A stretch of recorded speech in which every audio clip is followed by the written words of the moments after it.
தந்தை மகன் தூயாவின் பேராலே ஆமீன். ஆண்டவர் இயேசுவின் பேராலும் இயேசுவின் ரத்தத்தினாலும் இன்று உங்களை மற்றொரு வீடியோவில் சந்திப்பதில் மிகுந்த மகிழ்ச்சி அடைகிறேன். இன்னைக்கு நம்ம பார்க்க போகிற தலைப்பு என்னன்னு பார்த்தீங்கன்னா, பெரியாரும் கிறிஸ்தவமும். சரி, இந்த தலைப்பை பற்றி ஏன் நம்ம பேசுகிறோம் அப்படின்னு கேட்டிங்கன்னா, இன்னைக்கு கிறிஸ்தவம் எவ்வளவு மூட நம்பிக்கைகளுக்கு எதிராகவும், எவ்வளவு சமுதாயத்தில் ஒரு நல்ல ஒரு காரியங்களை எப்படி ஏற்படுத்துது அப்படிங்கிறத பற்றி நம்ம என்ன பண்ண போகிறோம், இன்றைக்கி நம்ம பார்க்க போகிறோம்.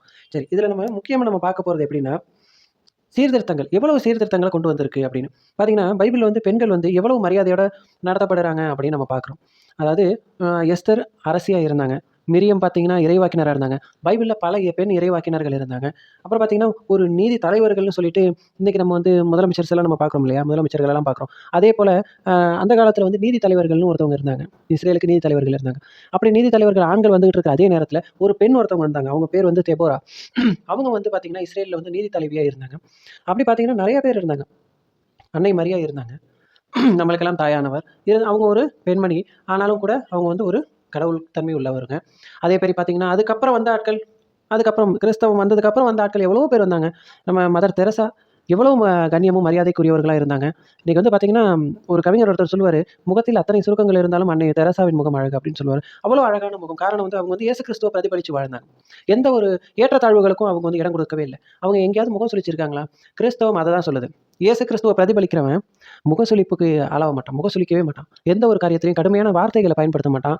முகம் சுளிக்க மாட்டான். எல்லாரோடையும் இனிமையாக வாழணும், எல்லாரோடையும் சுமூகமாக வாழணும்னு ஆசைப்படுவான். கடவுள் காரியத்தில் தான் என்ன பண்ணுவான், அவன் விடாப்பிடிவாதமாக இருப்பானே ஒழிய மற்ற எல்லா இடத்துலையும் என்ன பண்ணுவாங்க, விட்டு கொடுக்குறவங்களா இருப்பாங்க.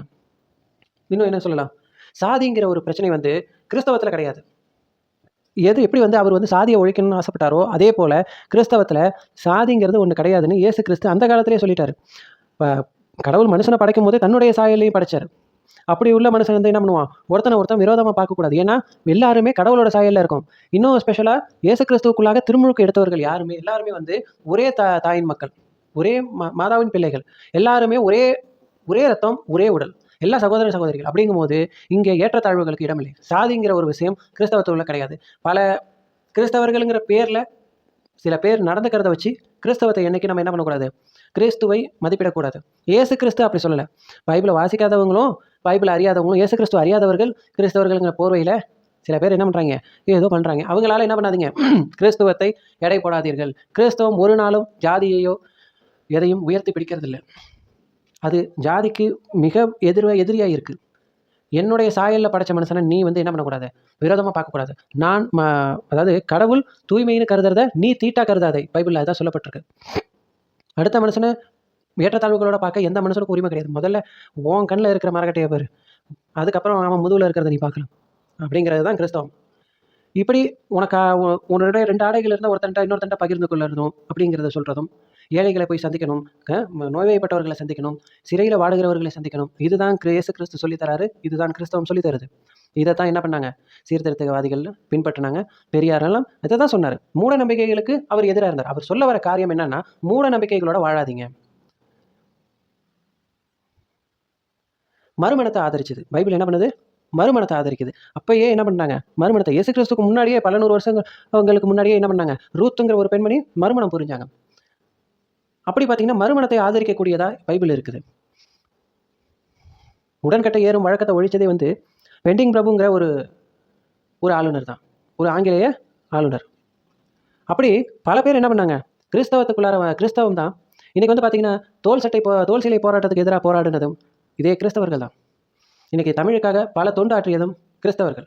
இன்றைக்கி தமிழுக்காக உரைநடை எழுதினது கிறிஸ்தவர் தான். ஜோசப் பெஸ்கிங்கிற வீரமா முனிவர், அவர் தான் என்ன பண்ணார், தமிழுக்கு உரைநடை எழுதினார்.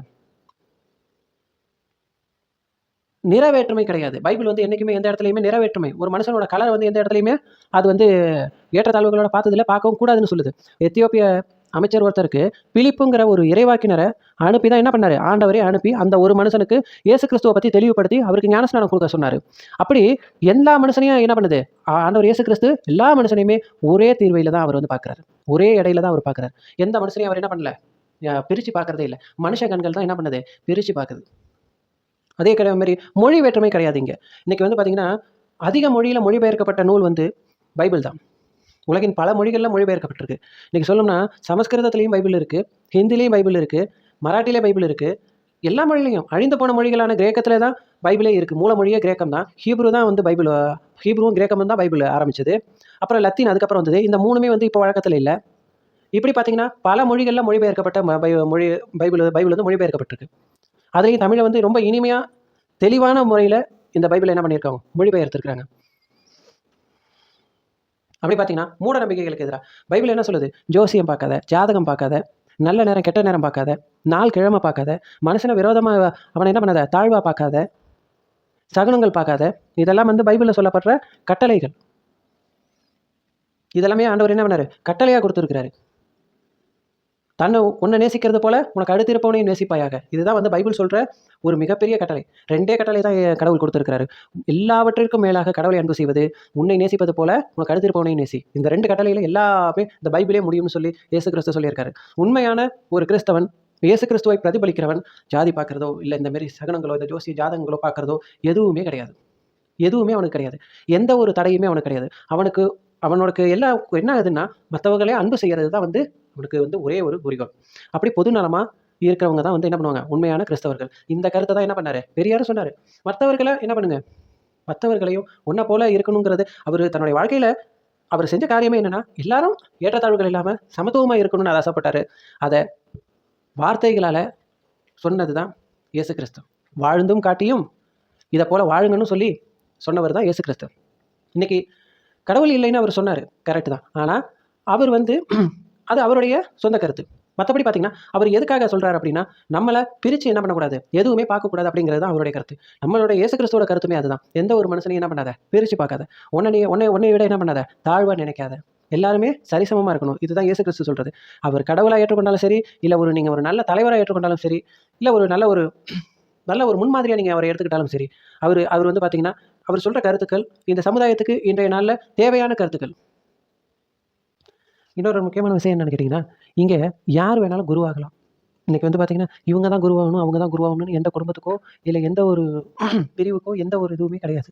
இன்னைக்கு யாரெல்லாம் வந்து இயேசு கிறிஸ்துவை நேசிச்சு அறிவிக்கணும்னு நினைக்கிறாங்களோ, அவங்க எல்லாரையும் என்ன பண்றாரு? ஆண்டவர் குருவா தேர்ந்தெடுக்கிறார். குருவா நீங்க என்ன பண்ணலாம்? உங்களுக்கு அன்பு இருந்தது அப்படின்னா, படிச்சு பைபிள படிச்சு அதுக்கான வழிமுறைகள தேர்ந்தெடுத்து படிச்சீங்க அப்படின்னா, யார் வேணாலும் இந்த இடத்துல குருவாகலாம். இன்னைக்கு எல்லா சமுதாயத்தினரும், எந்த மனுஷனும் குருவா உயர்த்தப்பட முடியும் அப்படின்னா, அது இந்த கிறிஸ்தவத்தால முடியும். இன்னைக்கு வந்து பார்த்தீங்கன்னா, கிறிஸ்தவத்தின் முதல் தலைவர் வந்து ஒரு மீனவர். அதுக்கப்புறம் வந்து இயேசு கிறிஸ்து ஒரு தச்சர். ஆண்டவர் இயேசு கிறிஸ்து இந்த பூமியில வாழும்போது அவர் ஒரு தச்சரா இருந்தாரு. அதுக்கப்புறம் வரவங்கலாம் ஒவ்வொரு தொழில்லேருந்து வந்தவங்க. அவருடைய அப்போஸ்தலர்களே, அவருடைய சீடர்களே பல பேர் வந்து ஒருத்தர் வந்து பார்த்தீங்கன்னா, வரி வசூல் பண்றவரு. அதுமாரி பார்த்தீங்கன்னா, நெறைய பேர் வேற தொழில்கள்ல இருந்தவங்க.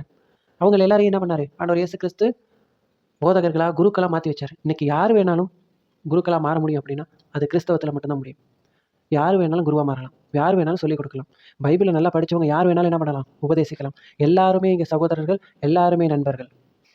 அதனால தான் சொல்றது பெரியாரும், கிறிஸ்தவம்னு இந்த தலைப்பு வச்சதுக்கான காரணம் இதுதான். பெரியார் மூட நம்பிக்கைகளுக்கு எதிரா எப்படி வந்து பணியாற்றினாரோ, சமுதாயத்தின் ஏற்றத்தாழ்வுகளுக்கு எதிரா எப்படி பெரியார் பணியாற்றினாரோ, உலகம் தோன்றினதிலிருந்து, பைபிள் தோன்றினதிலிருந்து, இன்னும் சொல்லப்போனா இயேசு கிறிஸ்து தோன்றினதிலிருந்து இந்த ஏற்றத்தாழ்வுகளை களைய பைபிள் ஒவ்வொரு நாளும் ஒவ்வொரு மனுஷனுடைய இருதயத்தில் போராடிக்கிட்டு இருக்குது. அதனால தான் உலகமெங்கும் சுவிசேஷம் அறிவிக்கப்படுகிறது.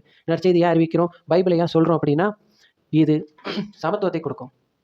இது சமாதானத்தை கொடுக்கும். இது எல்லாருக்கும் அன்பை கொடுக்கும். எந்த பேதத்தையும் கொடுக்காது. எந்த ஒரு பிரிவையும் ஏற்படுத்தாது. எல்லாரோடையும் இணங்கி போகும். எல்லாரையும் அரவணைக்க ஆண்டவர் இயேசு கிறிஸ்து ஆவலாய் இருக்கிறார். Praise the Lord. மரியே வாழ்க.